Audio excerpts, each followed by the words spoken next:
All right. Your game needs more than just a hook. A speech by the manliest dev about game hooks and what they are and how you can achieve them. Hi. Now I know what you're all thinking. Who the hell am I? Great question. This is me. This is my games. My name is Bashir Kashalo, but as mentioned earlier, I'm mostly known online as the manliest developer. What gives me the right to that title? Just because I claimed the username first. Been making games since I was 16. I'm 20 now, and in my time I've made 2 viral hits. This one, and also this other one that a lot of you have probably seen clips of online. And then there's this one, which you can ignore. In my spare time, I like observing and studying video games not only as products, but as art forms. My ultimate goal here is to create my own little studio. In this talk, I'd like to share some advice to help you guys make games that are actively intriguing and likely to pique people's interest. As a quick disclaimer, this obviously isn't the only method or philosophy or whatever, but it's something that I've observed has worked for nearly every big success that you know of, and it's not super mind-shouting by any means either, but I feel like it's something a lot of smaller indie devs neglect to consider, which is why I'd like to talk about it today. Firstly, hooks. Hooks. Hooks. How many of you know what a game hook is? That's right. A game hook is an element or feature in your game that grabs people's attention and works to pique interest. In more technical terms, a unique selling proposition. For example, having a cool visual style or a novel gameplay mechanic. In essence, a reason to play your game. I could explain forever, but I think it's easier to just show you. I'm going to show you about 10 seconds of footage from a game called Unrecord, and we're going to see if you can immediately spot the hook.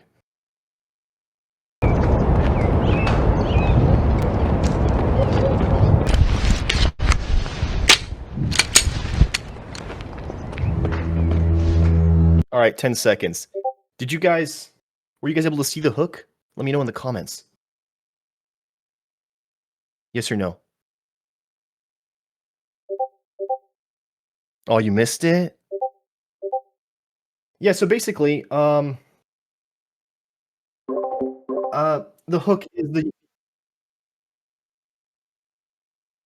Yeah. Okay, cool. So the hook of this game is like the realistic body cam style footage graphics, right? This is basically like my reason to play the game, right? This is what's interesting to me here. I'm looking at it and I'm saying, oh shit, this is just like those freaking body cam footage from like cops and stuff. It's realistic.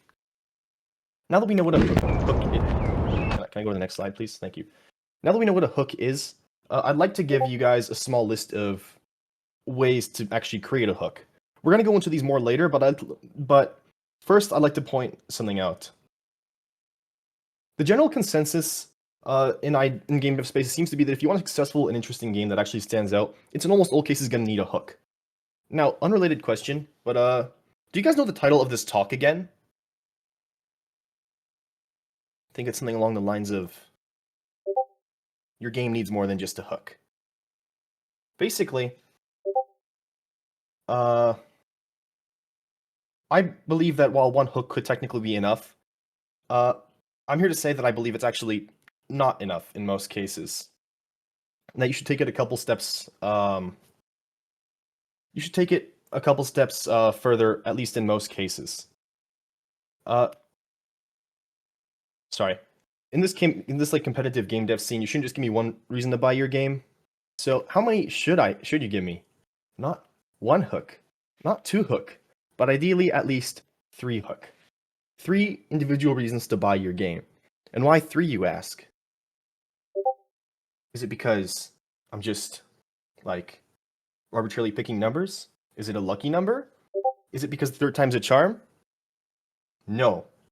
It's because I want 1 hook for each individual core aspect of your game. But ManliestDev, I hear you ask, what do you mean by each core aspect of your game? And I'm glad you asked. I'm sure a lot of you know this already, but when you think about it, games are typically made up of 3 core elements. The gameplay, the art, and the fantasy. Look, it may form a little triforce there. These elements all add up together to form one big cohesive piece that is our video game. Gameplay is, as you can guess, the moment-to-moment gameplay. It's what you actually do in the game, and the mechanics that make up your experience.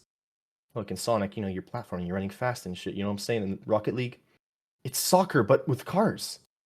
And you get to fly and stuff. Then there's the art. As you can probably guess, this is art. It doesn't just mean graphical style, but it also means graphical fidelity, for example, and advancements. It can also mean the music, the animations, the UI, even the cover art and the character designs you use. You get the picture. And then next is the fantasy. This encapsulates your plot, your set pieces, your lore, your setting, your characters, your cutscenes, etc. This is the player's idea of who I am, what I'm doing, where, why, and how. For example, in The Last of Us, you play as this disgruntled old guy protecting a little girl in a zombie apocalypse. Or in Spider-Man, you play as Spider-Man. Contrary to popular belief, these are all about equal, whether you realize it or not. Many people assume that since games consist mostly of gameplay that, that should matter the most, but the truth is that all these have about equal weight when it comes to bringing in players. Though, of course, which ones you prioritize depends on the exact game that you're making. Now that we've got that established, let's delve deeper into that list from earlier and explain how each of those hooks can apply to each of the core aspects of your game using a bunch of quick examples. First, a novel idea or concept not seen before.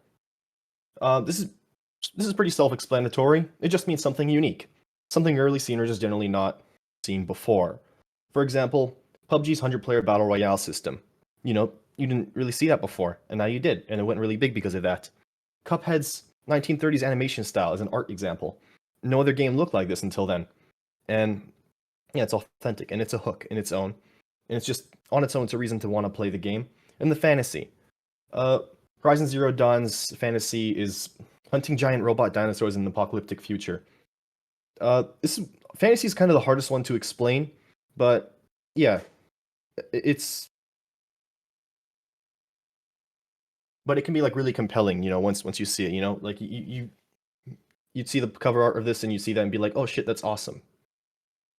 And then next, doing something better than someone else. You simply get something that was liked and beat them at it. This works especially well if the previous thing wasn't realized to its full potential or was done poorly.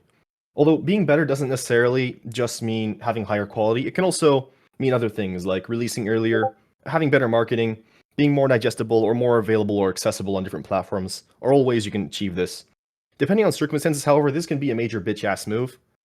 In Fortnite, there's a 100-player battle royale system. That might look familiar to you because one slide ago, I was talking about PUBG's battle royale system. Yeah, Fortnite saw what PUBG did and thought, what if we do that but actually polished and better and good and nice? And there's body cam. Remember like a few slides ago when I showed you the first hook for unrecord?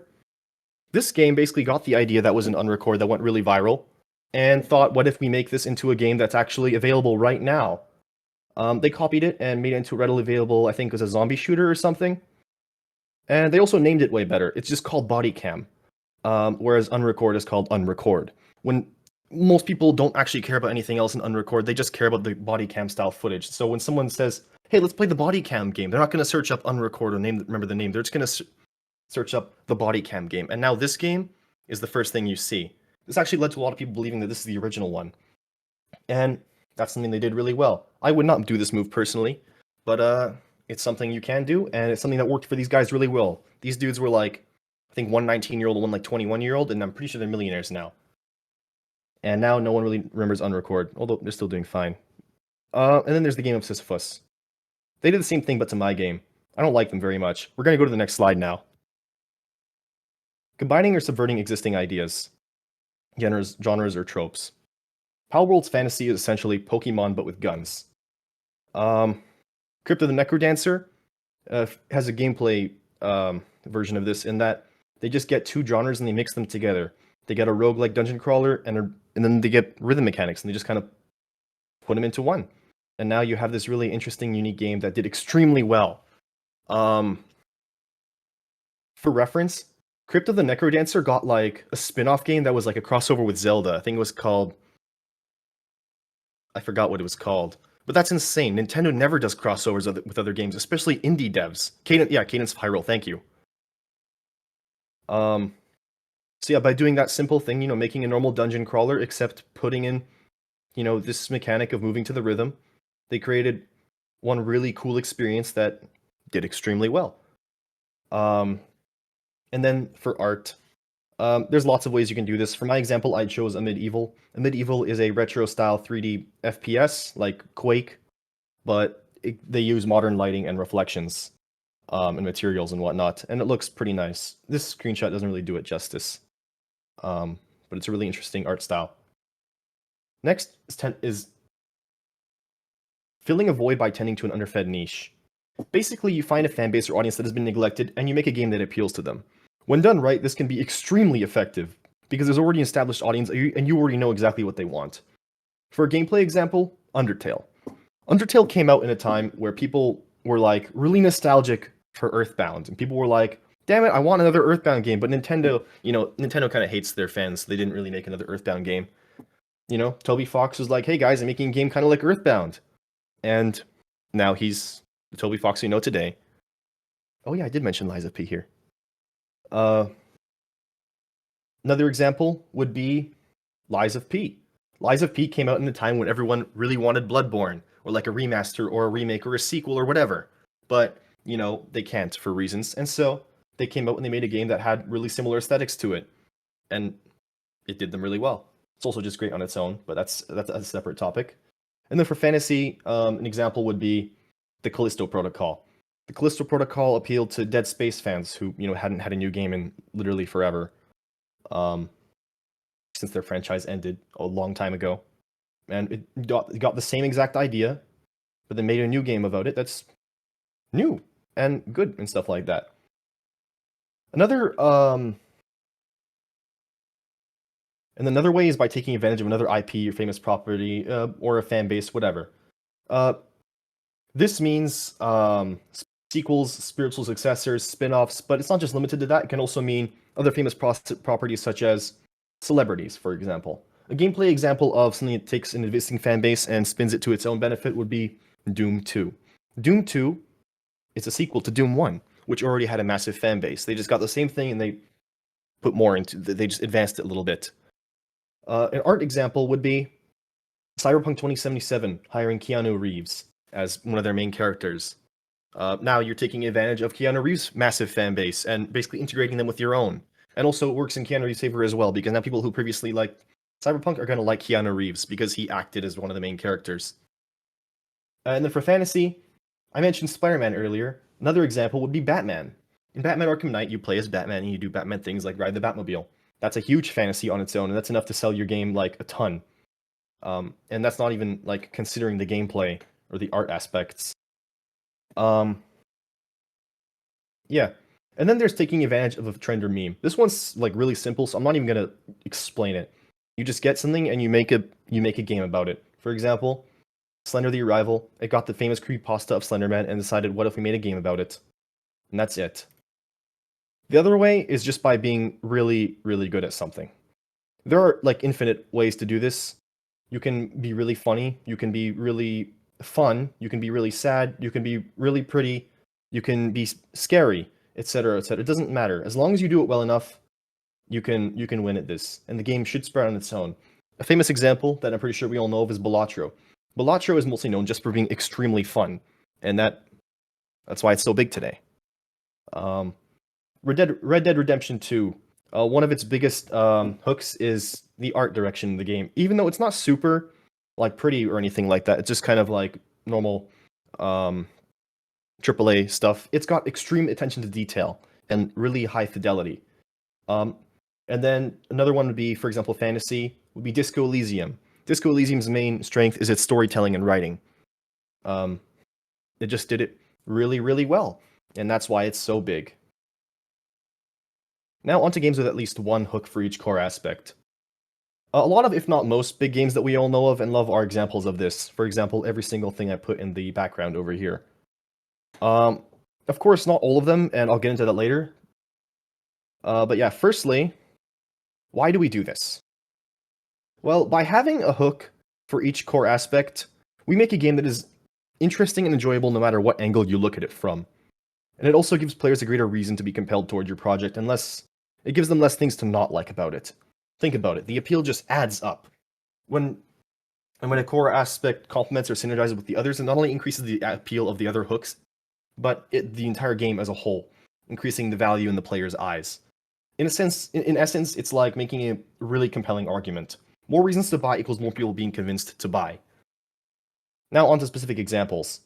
This list is endless, as I mentioned earlier, but for simplicity's sake, I'm just going to choose one that most of us are probably already really familiar with. Celeste. I'm sure most of you know Celeste, but just for those who don't, we're going to watch the trailer. It's like 1 minute long.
Yeah, that's Celeste.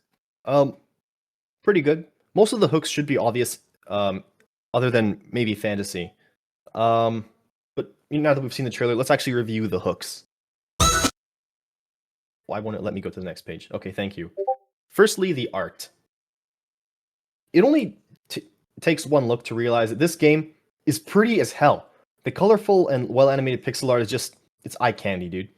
And that's already a huge hook on its own without need for explanation, really. Just look at this and that's enough for you. And then I mentioned the soundtrack.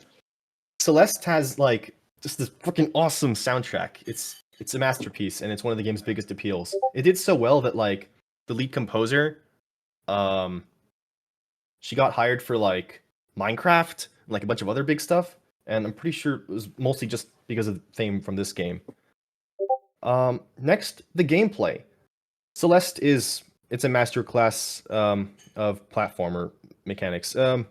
It's masterfully designed and easy to learn, hard to master type platforming gameplay, and it's challenging yet really fun. You die a lot, but you get to restart really fast, and so it never gets too grating. And for those who want more, it's got a ton of extra gameplay in the form of collectibles and challenge levels. It's just so good what it does that a lot of game devs regularly study it when learning how to make fun movement mechanics. And next is the fantasy. The fantasy of Celeste is kind of harder to explain, but the fortunate thing is it seems, judging based on the comments, that you guys already know about it. But, you know, for those who don't, Celeste is mostly known for its moving story, memorable characters. You climb the haunted Mount Celeste Mountain, while quite literally fighting your inner demon as Madeline, a young woman suffering from anxiety and depression. It's a story about struggling with your mental health and facing your fears head on and learning to love yourself. It's also really vague, which makes it relatable for pretty much everyone. This all combines together to create one big cohesive experience. The art and the music work really well to convey the fantasy and themes while looking extremely pretty on their own and being enough reason for me to want to play the game. And then there's the gameplay, which is just extremely fun. You know, I don't need to explain this. It's great. It's a masterpiece. Yeah. And then on top of that, it goes hand in hand with the story to deliver a full narrative experience that you can feel. If the game wants to put you at a narrative low, it'll just, like, make you fall down. Or if it wants to visualize you running from your problems or something, it'll literally just make you run away from evil you. Or battle line, whatever. And I could gush forever, but, you know, because of Danny, I have to keep this short. I know what you're wondering.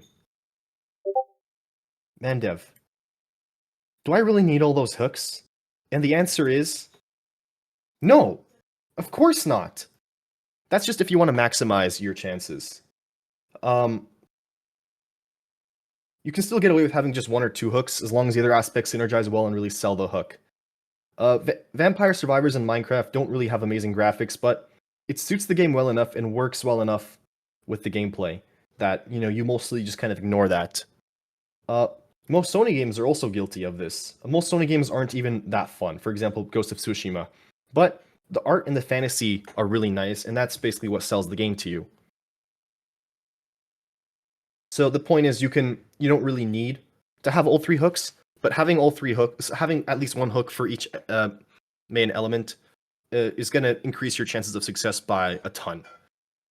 And then for the final notes, it's not enough to just have a hook. Basically, it needs to be a good hook. That means having appeal to a sizable audience. If you want to make a game that, sorry, I lost my train of thought. It's not enough to just have a hook. It needs to be a good hook. That means having appeal to a sizable audience. If you make a game that maybe only you and your small echo chamber actually like, chances are you'll achieve failure and not even know why. To find a hook that has appeal, try testing it around, asking people thoughts, making prototypes, observing other games, etc. And this, philosophy is not a replacement for actually making a good game. It's just an outline. If your game has other problems like being buggy, being boring, being inaccessible, being attached to a publisher or developer that no one trusts or likes, or is priced too high, isn't marketed properly, or anything else, you may find all of your hard work undone. Remember that you are still susceptible to external issues and also just being bad. In conclusion, a hook is a reason to buy your game. Games are made up of three core elements: gameplay, art, and fantasy. Ideally, you should give me at least one hook for each of the three core elements, and they should synergize and complement each other to create one big cohesive piece, so that your game is interesting no matter what angle I look at it from. And if you can't have that many hooks, you can still achieve success, as long as the rest of the game is good enough. Thanks for listening to my TED Talk. My name is ManliestDev. If you want to reach me, you can talk to me on Discord and also Twitter. I was going to make this speech a lot bigger, but I kind of had to, time constraints, right? I was going to have a whole part where I went really in depth with reviewing Elden Ring, but yeah, I didn't really have time for that. So just imagine that I did that. And that's it. Thank you guys. I'm glad you liked my speech.